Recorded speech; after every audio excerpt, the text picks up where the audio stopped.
gusto, Carlos. Bienvenido a Guayaquil y bienvenido a los estudios de Mozart. ¡Gracias, brutales! Un gusto que estés acá, Gracias. ¡Hey! Hola, rockers. Buenas noches. Estamos en la primera entrevista de Mozart Rock Music Ecuador. Tenemos a un invitado de lujo. Se trata de nada más y nada menos que de Carlos Montoya, vocalista y líder del grupo bogotano, es decir, de Colombia, Acutor. Su banda se presentó hace pocos días en un conocido local de la escena rockera de Guayaquil y lo tenemos aquí junto a nosotros y nos va a contar algunas situaciones que vivió en la ciudad. En primer lugar, pues bienvenido, es un gusto tenerte acá. Cuéntanos, Carlos, ¿qué tal te ha tratado Guayaquil en este tiempo que permaneces acá? Henry, muchas gracias a todos. Estoy muy contento por estos días en Guayaquil. Acabamos de tener un concierto espectacular en el marco del cierre de nuestra gira Sudamérica Angel 2023.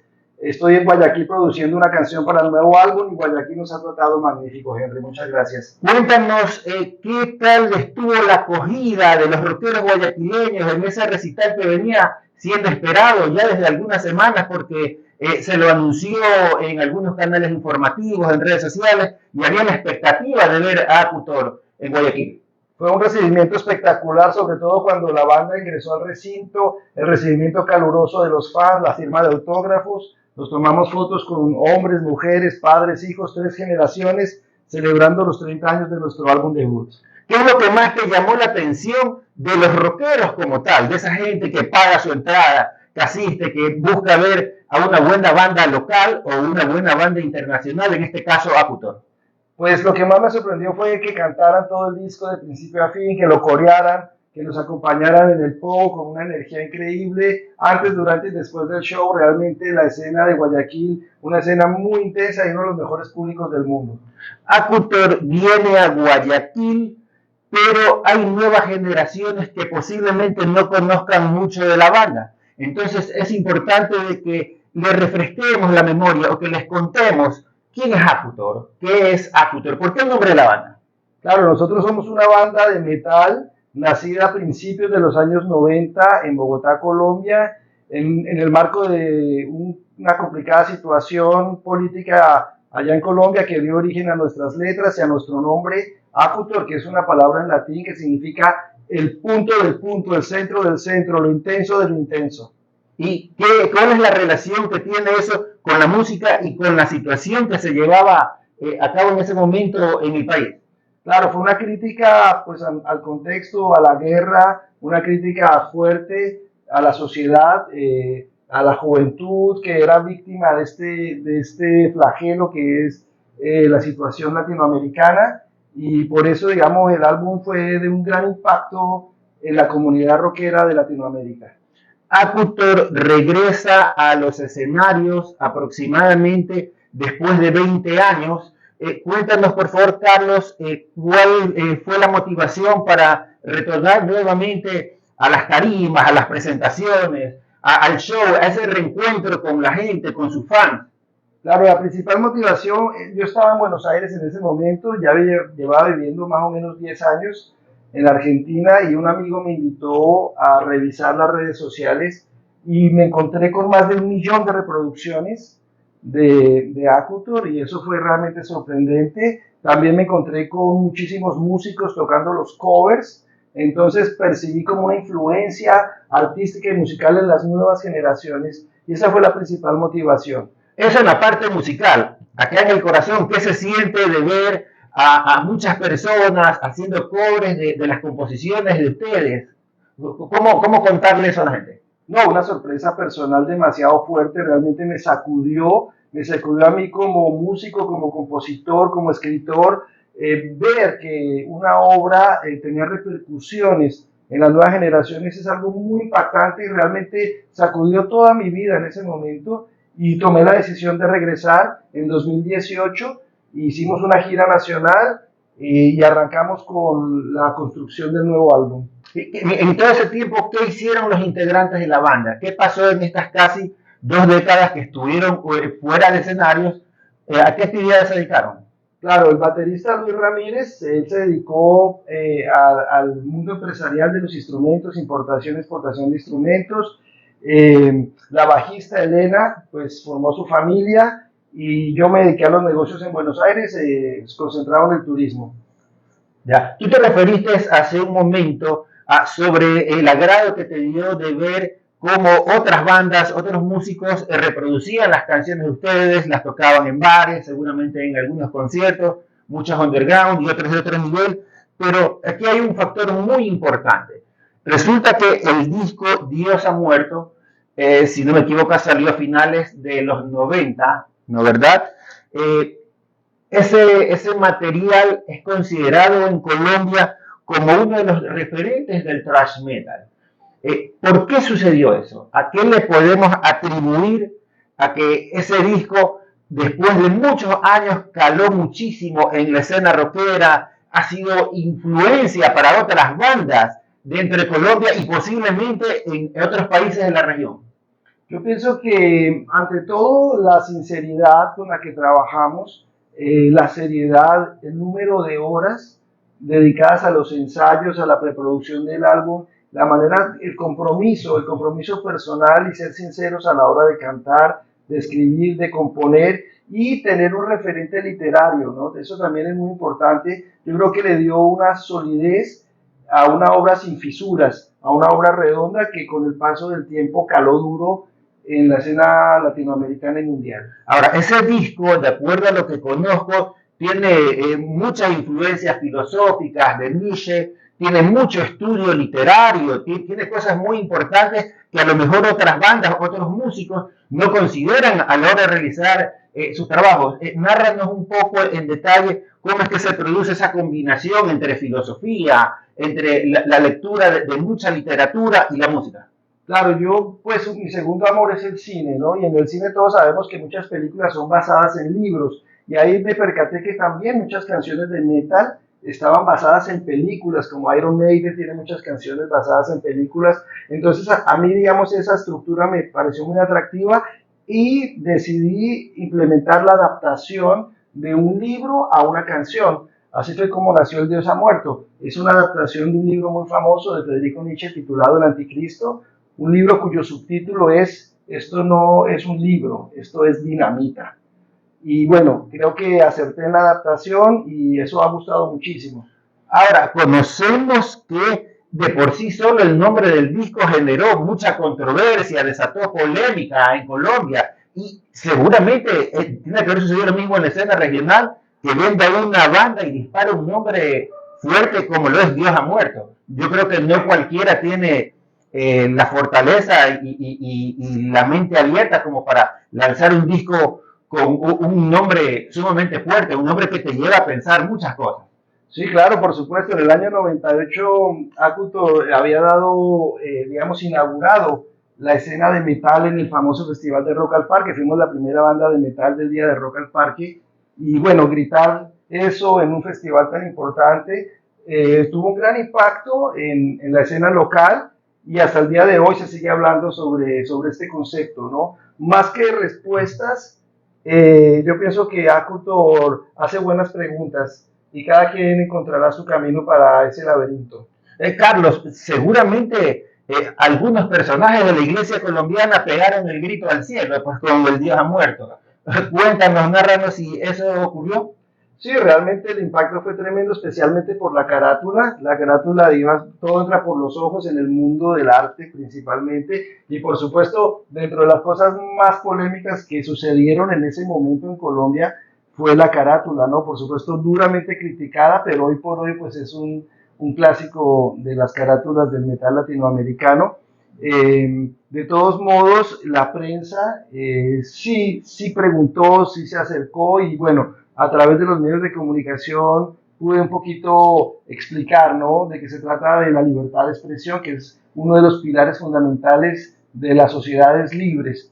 Entonces, la carátula también es un lenguaje y es un mensaje fuerte que defiende ante todo la libertad de expresión y de pensamiento. Carlos, poniéndonos ya un poco en el contexto actual, ustedes toman la decisión de volver a los escenarios, inician una gira por varios países.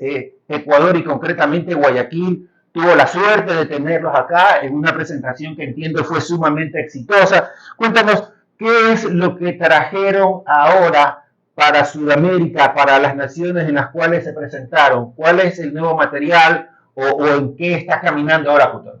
No, lógicamente, digamos, una vez que arrancamos el reinicio de Acutor, la gente estuvo pidiendo a gritos el nuevo material y el año pasado, más o menos a mediados, nos han invitado al gran Knockfest Colombia, y en ese momento le metimos el acelerador al primer sencillo de lo que es nuestro nuevo álbum, Despertar en el Dolor, una canción que, bueno, va volando en las diferentes redes sociales. Ya contamos con más de 30.000 reproducciones, así que estamos muy contentos. Trajimos a Guayaquil Despertar en el Dolor, la tocamos Despertar en el Dolor aquí en Guayaquil a la mitad del set, y fue maravilloso ver a la gente cantándola, gritándola, aplaudiéndola en el pogo. Realmente yo pienso que ese adelanto que trajimos para Guayaquil y para Latinoamérica fue muy bien recibido por el público. ¿Y qué más viene aparte de ese tema? Ahorita llegamos a Colombia, estoy en Guayaquil en la preproducción junto al productor Carlos Andrés Castro, productor musical de Acutor, que estamos trabajando en un nuevo track. Llegamos a Colombia y estamos preparando el lanzamiento del segundo sencillo, Historia de Terror. Cuéntanos un poco del tema, de qué se trata la letra de la canción, ¿qué te inspiraste o en qué se inspiró la banda para referirse a Historia de Terror? Historia de Terror es una canción supremamente concisa respecto a lo que ha sido la historia de la humanidad en cuanto a los conflictos bélicos, ¿no? No quiero adelantar mucho de la letra porque sería como un spoiler. Quiero sorprender a la gente, pero así como Dios ha muerto, hace referencias históricas muy claras como la Edad Media, como pues el robo y saqueo a los indios. También Historia de Terror toca esos temas, ¿no? Y dentro del mismo álbum también tenemos una canción titulada Feminicida, donde abordamos ese problema y ese flagelo social que es el feminicidio. Carlos, en estos nuevos temas que está preparando la banda, ¿se mantiene esa esencia musical que data de finales de los 90 o con todas estas nuevas tecnologías, con el aparecimiento de nuevos equipos y un sinnúmero de detalles electrónicos, tecnológicos? Por ahí Acutor también incursionó y se lanzó pues a hacer algunos cambios, obviamente con fines de mejorar, ¿no? Es interesantísimo lo que me preguntas, Henry, porque en realidad, pues, con el transcurso del tiempo, la tecnología pone sobre la mesa una serie de recursos, pero es maravilloso el esfuerzo que hace la tecnología por parecerse al pasado. Entonces es un éxito, digamos, en los recursos tecnológicos, buscando imitar los sonidos de los 80s, de los 70s y de los 90s. Entonces nosotros estamos usando todos esos recursos tecnológicos, pero esos recursos están enfocados hacia la preservación de una estética y de un sonido de los años 90. Así que va a ser un Acutor, sonido Acutor, letras Acutor, voz Acutor, simplemente un continuismo en cuanto a nuestra estética. No hay el temor de perder la esencia de la banda cuando una agrupación ya está identificada con ciertos sonidos, con ciertas líricas, con todo ese tipo de cosas. ¿No se corre a veces el riesgo de perder la esencia? Sí, es un riesgo, por supuesto. Fue una pregunta que nosotros nos hicimos durante el proceso de creación, durante el proceso de conceptualizar el sonido que queríamos alcanzar. Por supuesto que es un peligro y es una curva que algunas bandas logran transitar apropiadamente. Nosotros estamos trabajando duro para la preservación de ese sonido latinoamericano. Por ejemplo, continuamos cantando en español, cosa que nos parece un valor agregado en el arte contemporáneo de nosotros, y también continuamos con la esencia filosófica en la búsqueda de una obra, de una trilogía que abarque nuestro concepto. Cuando hablamos de una trilogía, quiere decir que están ya pensando en un tercer producto. Exactamente, tenemos El Dios ha muerto, este segundo álbum, y un tercer álbum pensado en una obra magnánima en tres álbumes. ¿Ya? Y más o menos, ¿cuáles serían los dos conceptos siguientes al primero que se llama Dios ha muerto. ¿Qué viene como segundo peldaño y tercer peldaño? No, claro, el concepto Dios ha muerto realmente está muy bien planteado en el primer álbum, pero creo que tiene un desarrollo. Entonces nuestra idea es el desarrollo de ese concepto en 20 canciones adicionales, ¿no? Para completar y que tenga profundidad. ¿Y estos trabajos para cuándo se prevé que ya estén por lo menos ya ingresando a grabación? No, claro, ahorita estoy en Guayaquil con el productor Carlos Andrés Castro en plena preproducción de una de las canciones más complejas y difíciles del nuevo álbum, una sorpresa, no quiero hacer spoilers, pero es decir, el proceso de creación artística debe estar por fuera de los parámetros de la producción industrial. Yo no quiero caer, digamos, en esa trampa que muchos artistas están preocupados, que viene de la era industrial del siglo XX, en el cual, digamos, se plantea la necesidad de una producción industrial, no con una fábrica y una premura. Nosotros queremos separarnos de esos parámetros y entrar en el siglo XXI y hacer un proceso creativo con mucha libertad. De todos modos, esperamos poder lanzar el segundo álbum a principios de 2024, tendrá su proceso y el siguiente álbum a principios de 2025, pero sin los parámetros y sin el encadenamiento de una producción industrial, que yo creo que al arte no le conviene y no le ayuda, más bien una libertad creativa para brindarle a nuestro público un producto de altísima calidad humana y poética. Y sin tampoco caer en una situación de tipo comercial, que después vaya a ser interpretado como que se ha producido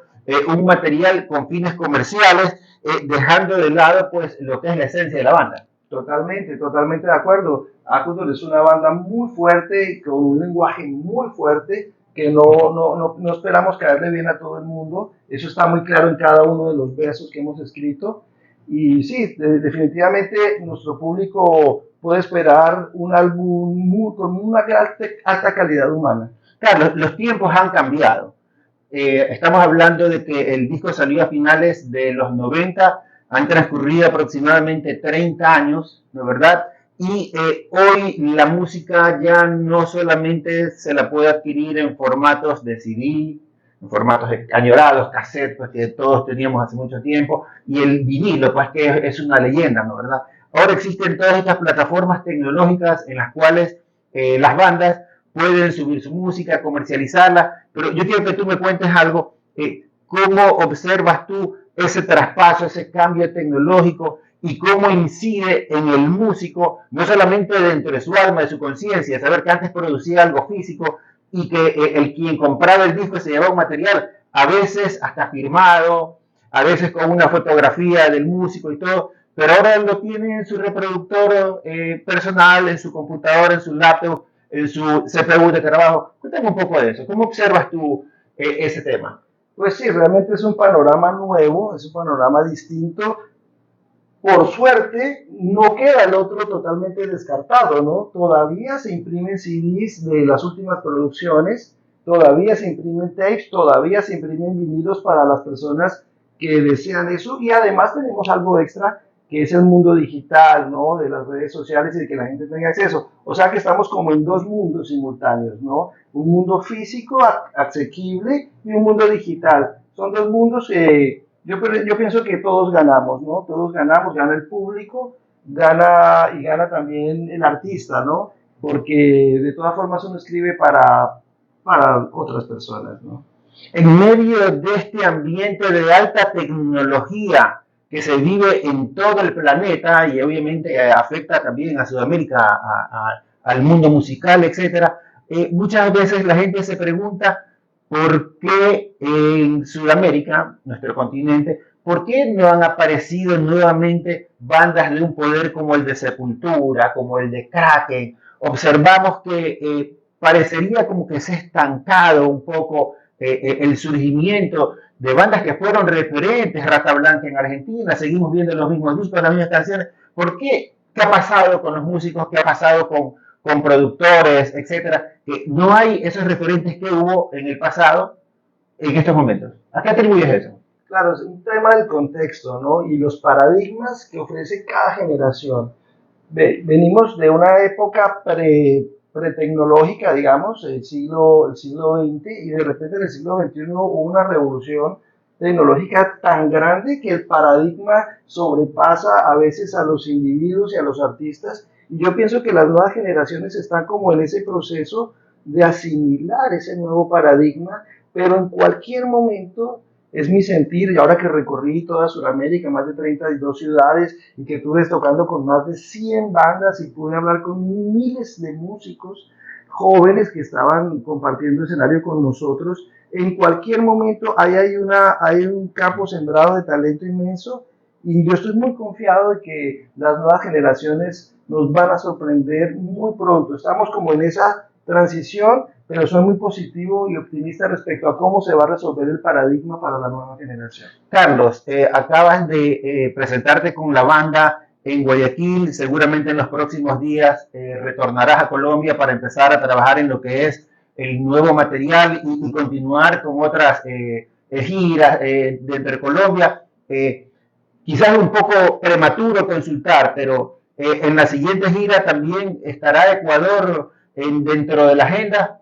Por supuesto que sí, Ecuador y Guayaquil especialmente. Yo tengo, pues ahora que estoy construyendo la preproducción de una de las canciones aquí, hay unos lazos ya construidos con el público, con todos los gestores de acá de Guayaquil y de Ecuador, por supuesto. Así que muy pronto nos volveremos a ver.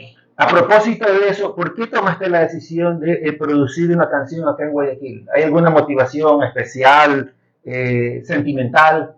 Claro, pues yo una vez que pisé Guayaquil y el Ecuador, yo sentí una energía muy fuerte, una conexión musical muy interesante, y bueno, tuve la suerte de que nuestro productor musical, Carlos Andrés Castro, está viviendo aquí. Entonces es una oportunidad maravillosa para conocer la ciudad, para estar con la gente, para compartir este momento con ustedes. Así que bueno, se está construyendo un vínculo muy especial con toda Latinoamérica y especialmente con nuestro hermano país Ecuador. Carlos, a nombre de Mozart Rock Music Ecuador, yo te quiero agradecer por el tiempo que tú nos has brindado, por rememorar tantas cosas importantes de la banda, por contarnos lo que se viene de la agrupación, por tenernos en la gira próxima. Ya nos has anunciado y sabemos que Acutor estará nuevamente acá en Guayaquil. Tus últimas palabras para el ambiente rockero, para la escena rockera de Guayaquil, por favor. Bueno, muchísimas gracias por haber recibido a Acutor de esta manera tan especial. Gracias por la asistencia, gracias por la brutal energía en el show, en el pogo. Gracias, por supuesto, a ti, Henry, muchísimas gracias. Gracias a Rock Music Ecuador, Mozart Rock Music Ecuador. Mozart Rock Music Ecuador, por esta invitación, por esta entrevista, y nos veremos muy pronto. ¡Yeah, yeah! A ustedes, rockeros de Guayaquil, del Ecuador y del mundo, que seguramente van a poder ver esta entrevista, no nos queda otra más que agradecerles y pedirle al espíritu del gran Ronnie James Dio que los bendiga. Gracias.